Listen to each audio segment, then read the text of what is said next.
Join me on a hunt with the Baka. Oh my goodness. Massive, massive. Fearless nomads of the jungle. They carve their teeth to eat their prey. Use their voice as a weapon.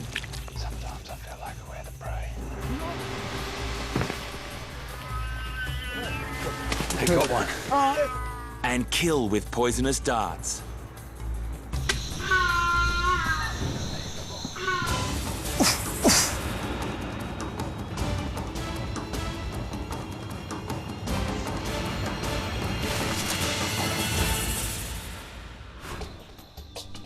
I'm Hayden Turner. As a zookeeper, I looked after animals for years. But today, I'm deep in the jungle of Central Africa with the Baka tribe, and they're hunting. For the Baka, wildlife isn't a zoo exhibit. They kill to survive. These men understand animal behavior here better than anyone in the world. And I want to learn from them. The Baka are nomadic pygmies, now called forest people. It's been 5 days since their last kill. If they don't kill today, back in camp, 30 women and children will go to sleep hungry. What we're going to get, nobody knows. But you can really feel the excitement and the energy amongst the men. My home for the next 10 days will be this dense jungle. It's one of the most remote places I've ever been to. And I'm definitely out of my comfort zone. I'm worried I won't be able to keep up. There's no path, and visibility is under 5 meters. If I get separated from the men, I will be in big trouble. You only have to miss each other for like about 20 meters in this forest, and it's all over. The Baka share this forest with leopards, elephants, and one of Africa's most dangerous animals, buffalo. You become like a bit of a human pincushion. Every single thing in this forest has got spikes on it. Already, my legs are torn to shreds. That's like... This really is a jungle, and injuries are vicious. Biango, a hunter in his 20s with 5 kids, lost an eye to this forest, gouged out by a tree branch during a fierce hunt. Yeah? Now, he's partially blind. It's a massive handicap for him. In this forest, you need your sight to survive. But he still has to hunt. Fewer hunters would mean less food for the tribe. So with his close friend Mbanga, he's looking for tracks. Definitely something up ahead. They're onto something. This isn't just a stream. It's also the tracks of a giant. 40 centimeters wide and at least 20 centimeters deep.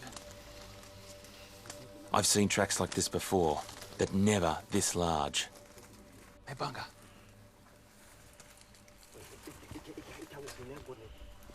And through here is the mark or the track, believe it or not, of a snake. A big snake. To leave a track that heavy, it's got to be a big snake. I think this could be an African python. Aggressive, dangerous, and up to 7 meters long. They strike, suffocate, and then swallow their prey whole. And look at this, yeah. This is the... Here. Here. Yeah, so the belly, this has got to be big. This has got to be massive. The trail is clean, with no foliage covering it. That means it's fresh. We've got to be extremely careful. And here I am, stuck in the mud.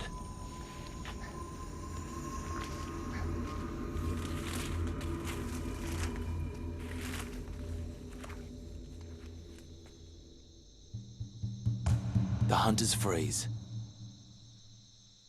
It's the scent of snake's dung. It smells like rotten eggs. Fresh dung means the snake is close. If we find it, the hunters will only have seconds to strike before the snake has a chance to attack. I'm not really sure what's going on right now.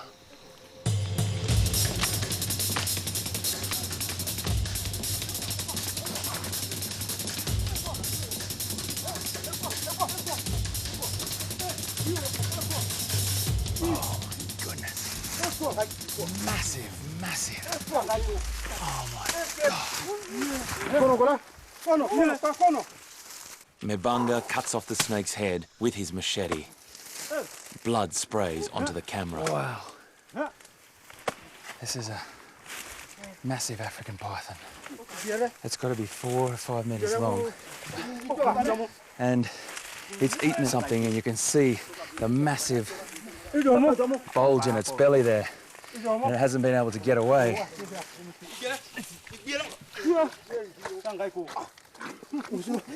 This snake must weigh over 100 kilos. It takes 4 of us to move it.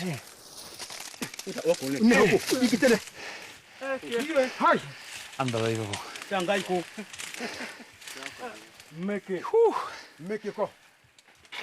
I've never seen an African python this long in the wild.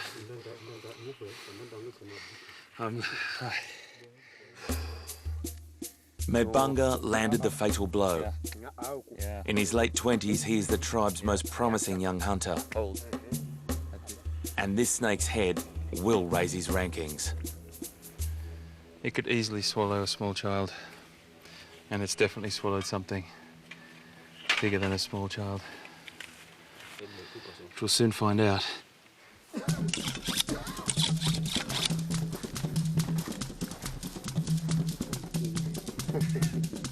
After surviving on a diet of vegetables and roots, this is vital protein that the tribe needs.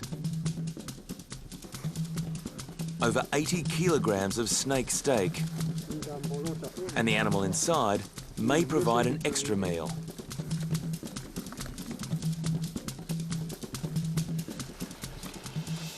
There's the animal's head right there.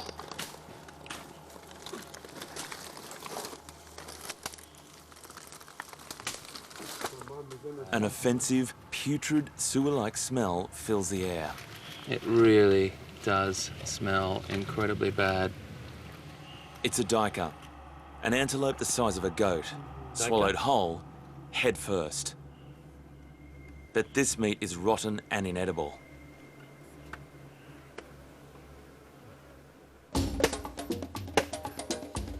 The Baka will eat 80% of the snake, as it's mostly lean muscle meat. 2/3 of the snake will be eaten while it's fresh, over the next 2 days. The rest will be smoked once they get the meat back to camp. To do that, they use backpacks, jungle style.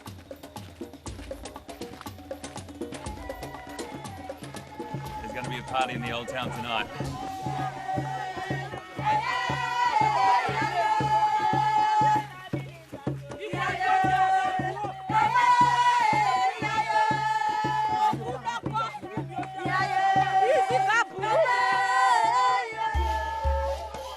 The Baka live in southeast Cameroon, in the Jar Reserve. It's a remote rainforest. The film crew and I travelled here for 3 days to reach the edge of the jungle.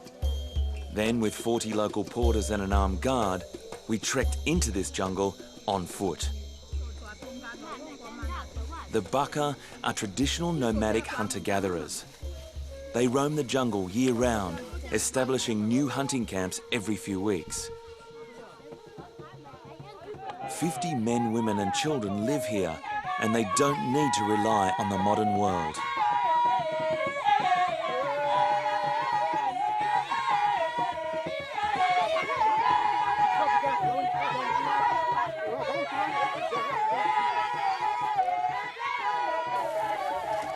pitched my tent next to the Baka's traditional huts made out of branches and leaves.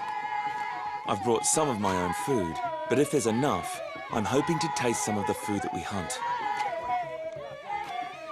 50% of the Baka's protein comes from meat.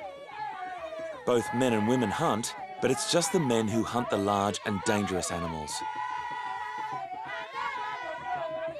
Music is a huge part of Baka life. Song and dance are their way of communicating with the spirits of the forest. I've never had a welcome like that, ever, anywhere in the world. But the Baka have one terrifying tradition that scares even a fearless hunter like Mebanga to the core.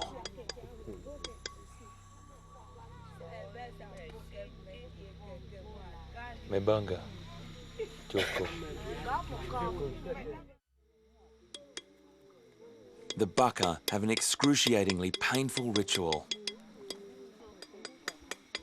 They chisel their teeth to eat meat more easily. It also helps with dental hygiene. No flossing needed here. For the Baka, sharp teeth are a sign of beauty. We've all been to the dentist.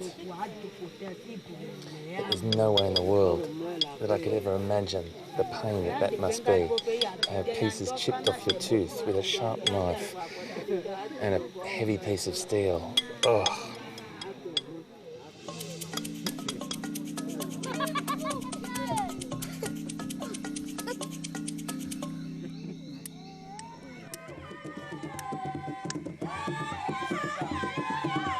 Close to midnight, and I'm lying exhausted in my tent. I'm woken by some really strange sounds. As I enter the camp, I cannot believe my eyes. Something very special has happened tonight. Iyengi, the spirit of the forest, has come to visit the village. He's about 2 meters tall, and they call upon him to bring good luck for upcoming hunting expeditions.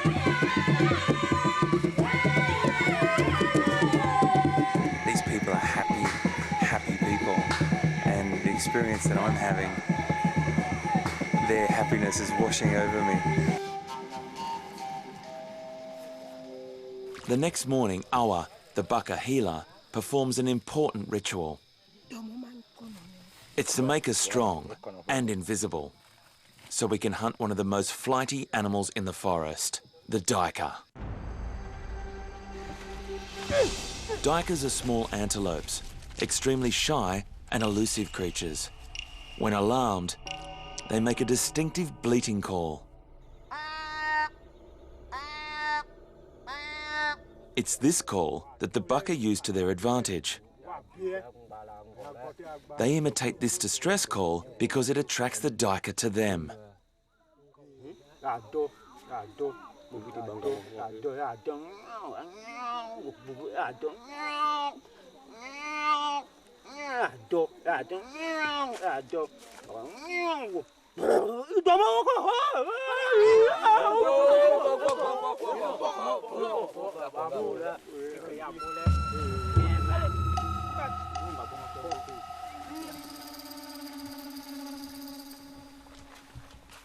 Leading this hunt is Ngong, one of the tribe's most experienced hunters. Always smiling, he's told me stories about his father, a legendary hunter, who passed all his skills onto Ngong. Near a small creek where he knows duiker are likely to drink, he's looking for tracks. Is the track of a... Sorry. The track of an antelope. This leaf was over the top of that, and Ngong saw the sign. I don't know how, but saw the sign of that track right there going that way. There are always dangers in this forest, but at this time of year, forest buffalo have their young.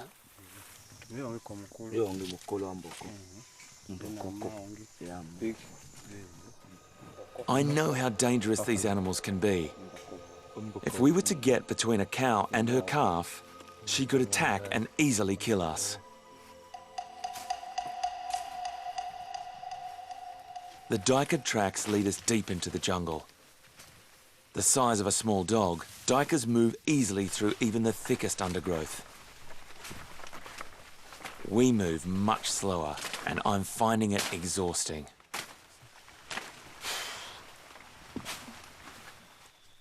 But soon, more signs that we're on the right track. Oh, it's very strong smelling. And this is quite moist still. A fantastic indicator that there's a duiker close by.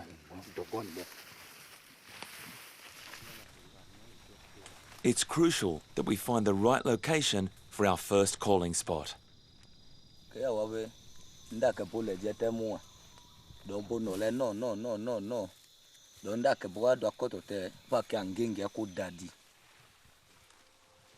The duiker could approach from any direction, so the caller stands in the middle, surrounded by a hunter at each entry point of the clearing.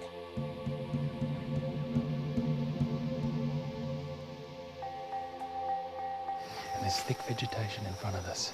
The caller is over here, and the hunters have disappeared in a fan shape out into the bush here. There's one over there, one over there, one there, one there, and one there.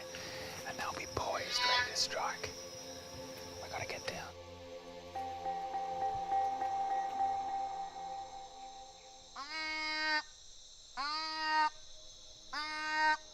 The hunters imitate the duiker's call by closing their nasal passages with their hand.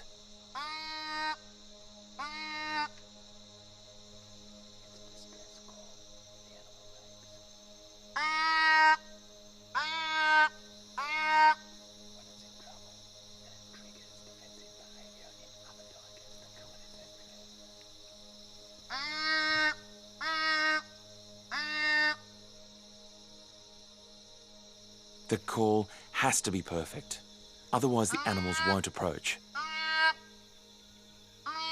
It takes years of practice.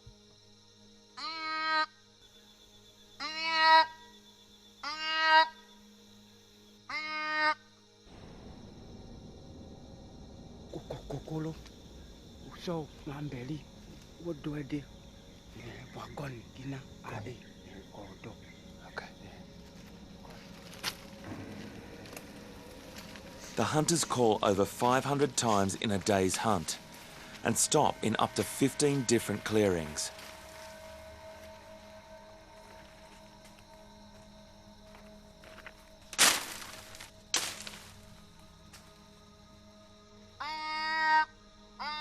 I'm starting to wonder if this actually works.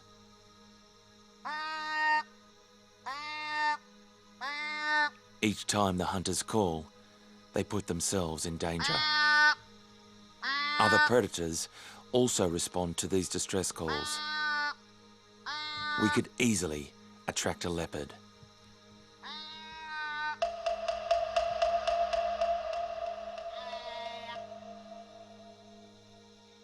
One of the hunters spots movement in the vegetation.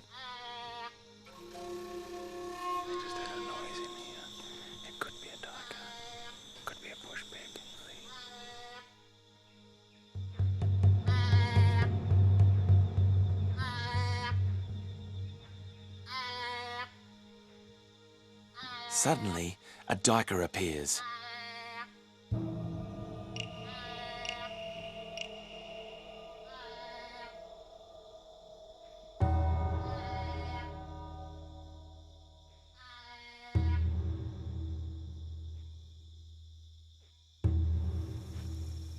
That's how it goes, but it definitely works.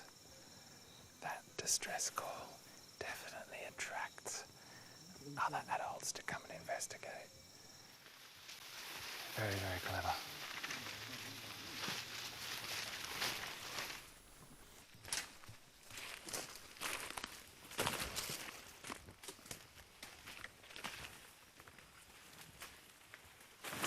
We've been cutting our way through this jungle for 8.5 hours now.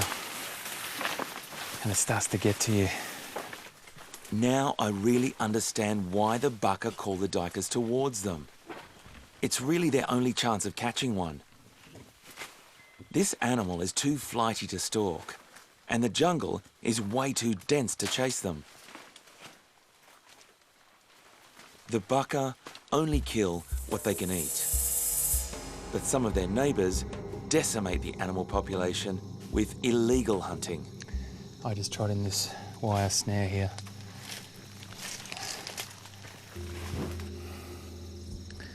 When I see that, it makes me shudder. Because it's indiscriminate hunting using this. Why so many chimps and gorillas and other animals lose their limbs and their lives. Commercial poaching and illegal hunting have the sort of detrimental effects to wildlife, but also to people like the Baka. And I'm going to take that and get rid of it.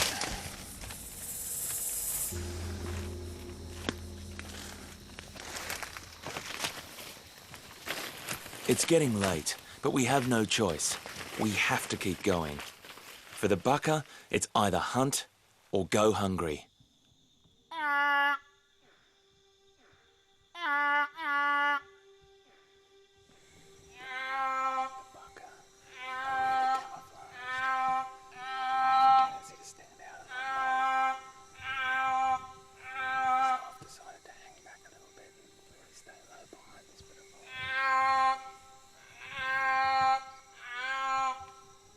During a hunt, silently, the men stand absolutely still, ready to strike. They don't move a muscle. It takes supreme concentration and total body control.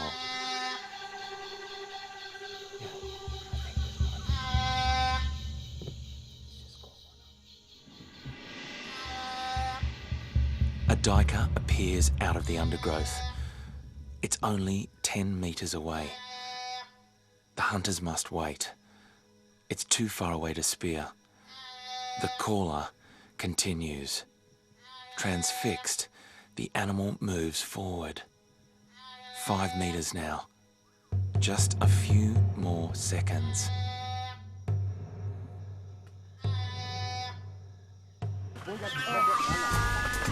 Now, another distress call, but this one is real.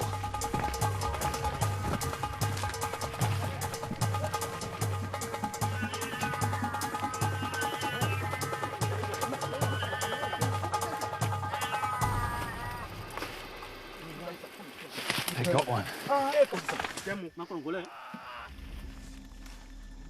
Mbanga, who killed the python, also speared the duiker. So you were hiding here? Okay.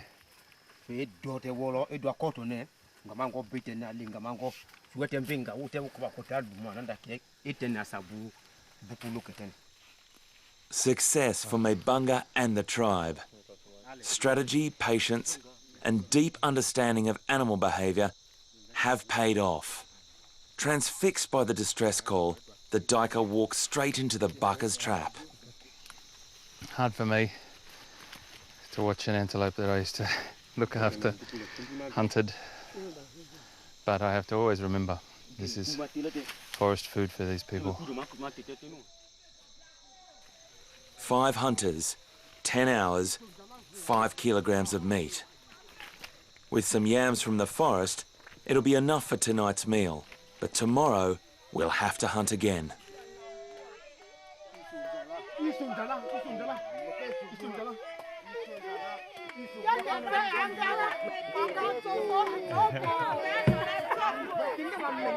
Every gram of meat is valuable, and we are celebrated like heroes. It's an amazing feeling.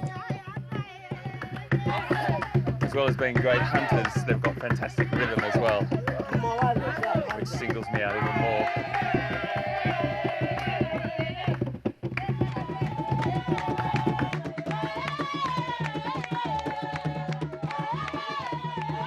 In true Baka style, we sing, dance and celebrate into the night.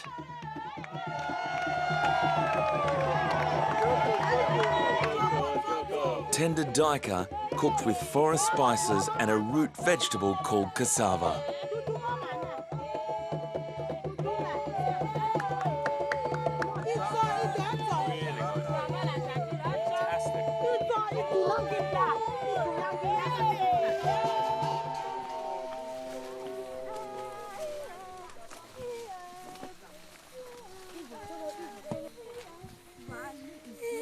Mbiato, a young widow with one son, is taking me on a hunt with the other women. We'll be looking for small forest animals. Baka women hunt about 40% of their family's protein. Just like the men, they have intimate knowledge of animal behaviour. So the women are looking for something small, but this man is here with a spear because there's a lot of big things out here as well, and he's here to protect us.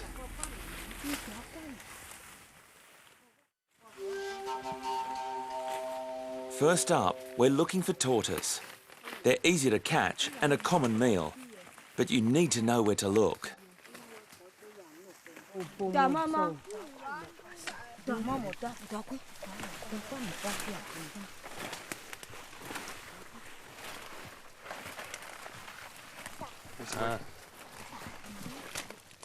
It looks like tortoise.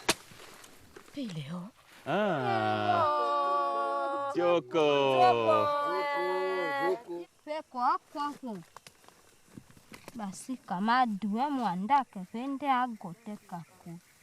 Now we need to stop our catch from escaping. Why do you scratch?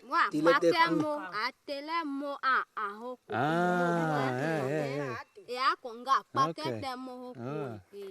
And then they tie the vine around and they can transport it back to the village. Very ingenious. It's like a lunchbox. There's about half a kg of meat on the tortoise. Okay. Enough for Mbiato's small family of 2. The rest of the camp needs to eat as well, so the hunt continues. But first we stop for a drink. I purify my water to avoid parasites, but 27-year-old Pando hacks off a vine full of naturally filtered water. The Baka use nature's purification system. That is fantastic. Crystal clear, filtered water. It's just like it's out of a spring. That is very clever. Every single place I look, the women have just got this ability to see mushrooms, where a tortoise is, water out of a liana or a vine. Joko. This is literally a forest supermarket.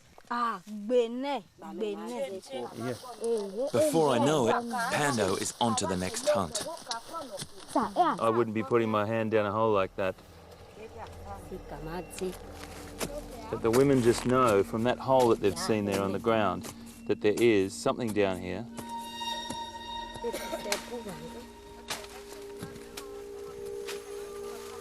Okay, something's happening.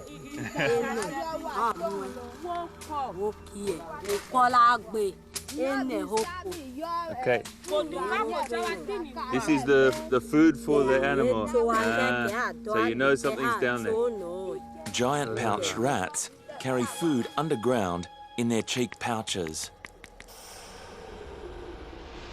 They are up to 5 times the size of their domestic cousins. Their large teeth can inflict serious damage. Active at night, the rat sleeps in its burrow during the day.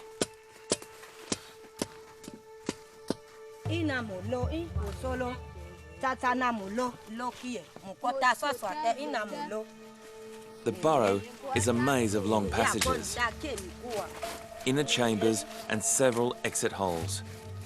We must find them, then block them off before the rat can escape. Only 4 holes are left open. Hunters guard them with sharp sticks ready to strike. It's Mbiato's job to get the rat out of its burrow. So she's going to smoke it out. The fire must be lit at the lowest point of the burrow, the food storage chamber. But first, she needs to unblock the entrance, so she risks getting bitten.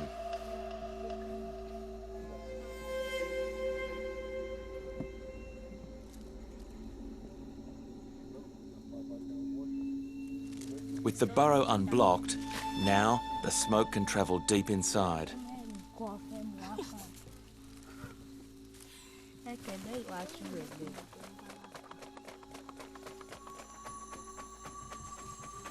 Everyone is standing in a semicircle. If the animal comes out of one of these burrows, they're going to be able to strike very, very quickly.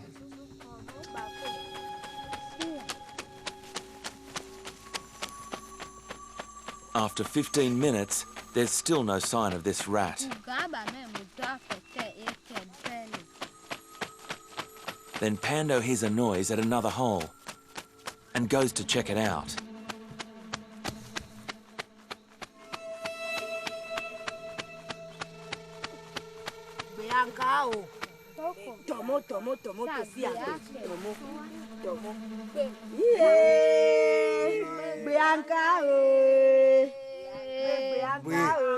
The rat is already dead, asphyxiated by the smoke.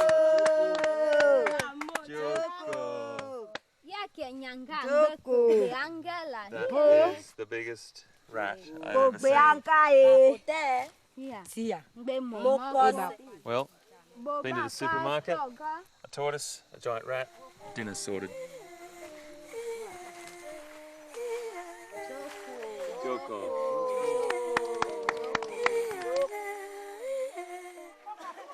After a successful hunt, it's time to celebrate. So the women head to the river.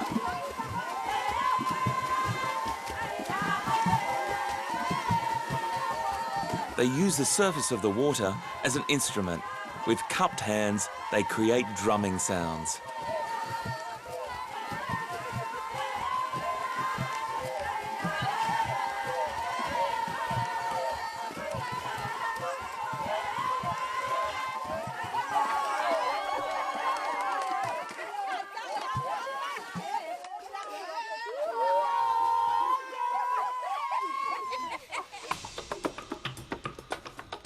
Back at camp, I'm with Ekasome. In his late 50s, he's a quietly spoken, humble man. But to the tribe, he's the master of the crossbow. Introduced by European merchants, the Baka have used this weapon for hundreds of years. And now, it's my turn to learn how to fire the crossbow. Okay, Kwazame, show me how it's done. So you split the crossbow apart. Ekasome draws the bowstring and places it into the notch. Okay. He uses a peg to separate the two limbs. To fire, he squeezes the limbs together. This releases the bowstring and the dart fires with great force.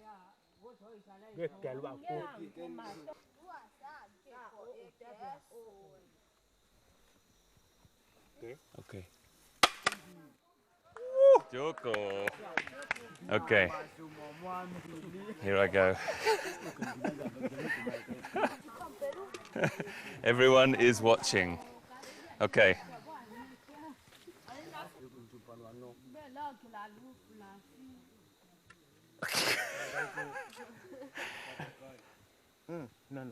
Like this? Okay. Okay. With his crossbow, Ekasome can shoot accurately up to 30 meters. But I'm struggling with a target just 5 meters away. This is my coach, but this is my team behind me here. It feels like the Baka Olympics. Hey!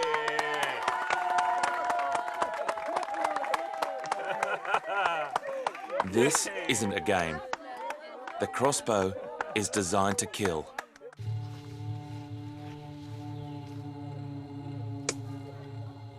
By applying deadly poison to the darts, the crossbow becomes a lethal weapon. 3 secret ingredients from the forest are used to make this poison. Ekasome is the only one who knows how to prepare this dangerous potion. Ekasome just did something very, very important with his knife. He just made 2 little notches just here. And those little notches will weaken the dart, and the animal will normally try and brush it off. It will break at that point and stay in the animal. The poison then enters the bloodstream and starts to take effect. The active component is Walbane, a cardiac glycoside which can stop a human heart in under an hour.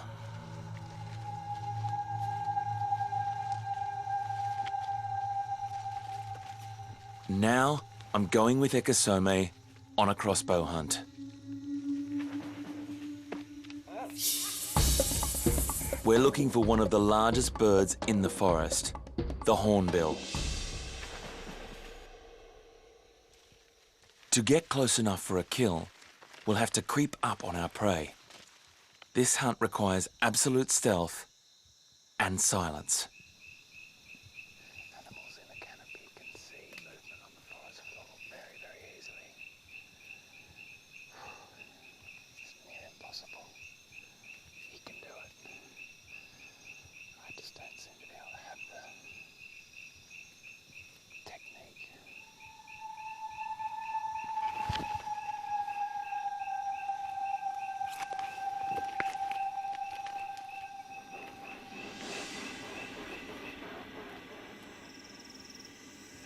How do you find the animals? Do you look and listen? Okay. The hornbill's wings beat loudly as it flies. Ekasome uses these sounds to track the birds in the canopy above.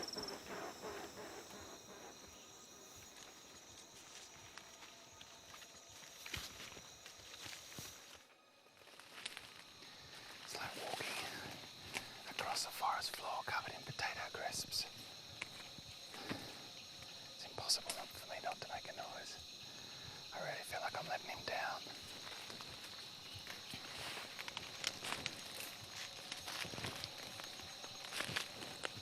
Now is completely overgrown on the outskirts, but a muddy swamp. We're up to our ankles in thick mud. Sometimes I feel like we're the prey. Ekasome leads us through the swamp to an area with fruit trees. He knows that hornbills feed here late in the afternoon.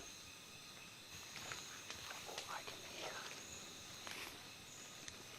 the birds eating fruit up in the trees. Just there. I can't get what this fruit.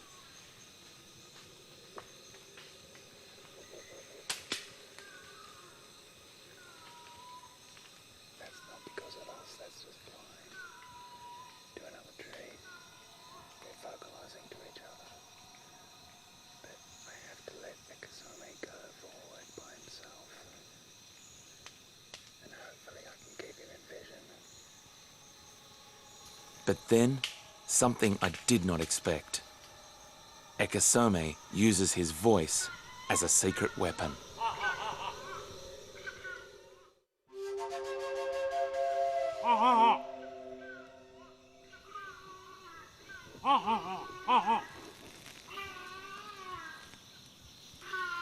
Unbelievable.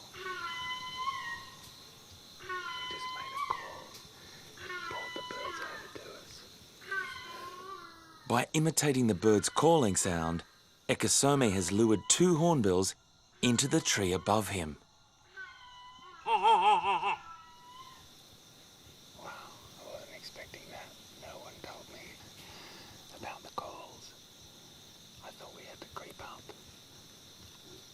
Now the prey is close enough to take a shot. At 2 kilograms, crossbows are extremely hard to hold still. The smallest movement and he would miss. The dart makes a sound when fired, which may scare the birds away. He's missed. He's reloading. He's reloading another dart. First one missed. But the birds are still there. Second shot. No, missed again. The birds are still there. Hugely difficult. Firing a crossbow like this is supposed to be more difficult than blowpipes or bow and arrow or anything. Ekesome's shot is partially blocked by the dense canopy, so he can only see 10 centimetres of the bird's body. It's a tiny target. He's moving a little bit closer. Try and get a better shot. I can't go forward. I will absolutely destroy this hunt for him if I go forward. From his new position, Ekesome has a clear view of the hornbill. He aims.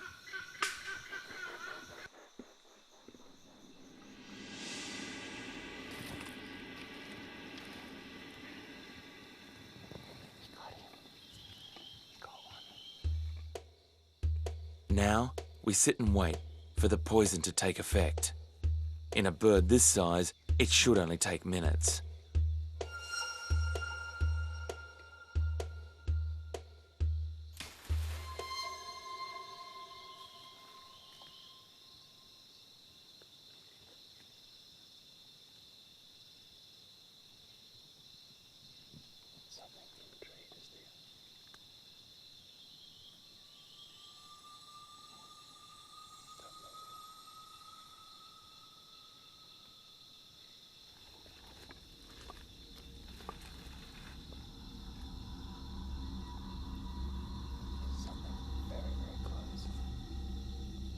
I'm hoping that was the sound of the bird falling, but it could be something much more dangerous.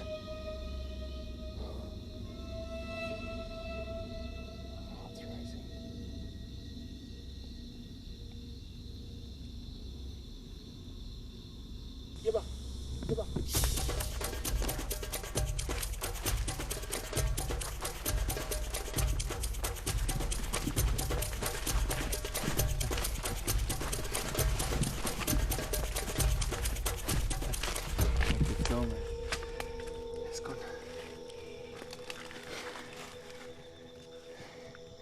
into. Look at that.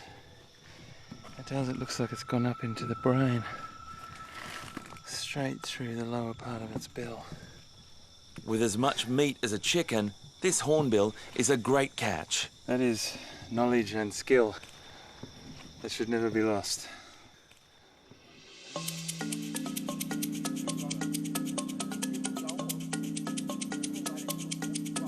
I haven't ever been with a indigenous people before that has shown me more about animal behaviour in the bush.